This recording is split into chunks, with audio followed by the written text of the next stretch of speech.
আজ কাগজে একটি ছোট্ট খবর দেখে মন খারাপ হলো। অলিম্পিকে 8 বারের সোনাজয়ী দৌড়বীর উসেইন বোল্ট এখন সিঁড়ি ভাঙতে গেলে হাঁপিয়ে ওঠেন। তার বয়স 40 পেরোয়নি, অথচ এখনই এই অবস্থা।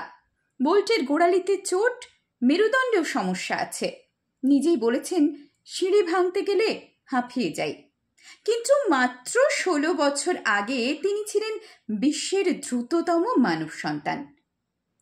9.58 সেকেন্ডে 100 মিটার দৌড়েছিলেন। ওই দৌড়ের সময় তার গতি ছিল প্রায় 44.72 কিলোমিটার, যা রেকর্ড। বোল্ট এখন আর দৌড়ন না, তার সময় কাটে সিনেমা দেখে, গান শুনে এবং নানান জনহিতকর কাজে।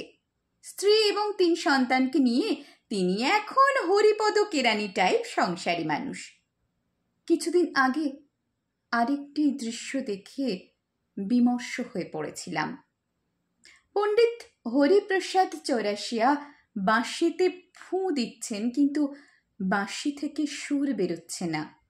তীব্র বেদনায় পণ্ডিতজি তাকিয়ে আছেন বাঁশির দিকে। ভুলভাল আওয়াজ বেরোচ্ছে। সুর হারিয়ে ফেলেছেন পণ্ডিতজি। এই সময় তার মনের অবস্থা কেমন ছিল বুঝতে অসুবিধে হয় না। এ বড় দুঃখের সময়, যখন গায়ক গাইতে পারেন না, লেখক লিখতে পারেন না, দৌড়বিদ হাঁপিয়ে ওঠেন। বেঁচে থাকার ইচ্ছেটাই চলে যায়।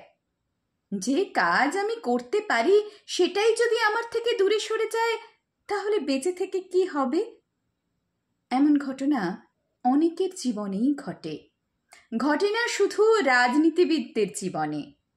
এরা 60-এ তরুণ, 80-তে যুবক, সব সময় চাঙ্গা, চুরি করে চাঙ্গা, ভোটে জিতে চাঙ্গা, ভোটে হেরে চাঙ্গা, এমনকি জমানত জব্দ হলেও বাতেলা থামে না। উসেইন বোল্ট হাঁপালেও এদের কিন্তু ক্লান্তি নেই। আমি সেদিনের অপেক্ষায় আছি, যেদিন ভুরি ভুরি মিথ্যে বলতে গিয়ে নেতার গলা বুঝে আসবে। পণ্ডিতজি যেমন বাঁশির দিকে তাকিয়েছিলেন, এরা তেমন মাইকের দিকে বোবা হয়ে তাকিয়ে থাকবেন। গলা দিয়ে মিথ্যে বেরোবে না। জনতার করতালিতে মুখরিত হবে চারপাশ। সবাই চেঁচিয়ে উঠবে, চুপ চুপ। কবে যে আসবে এই দিনটা?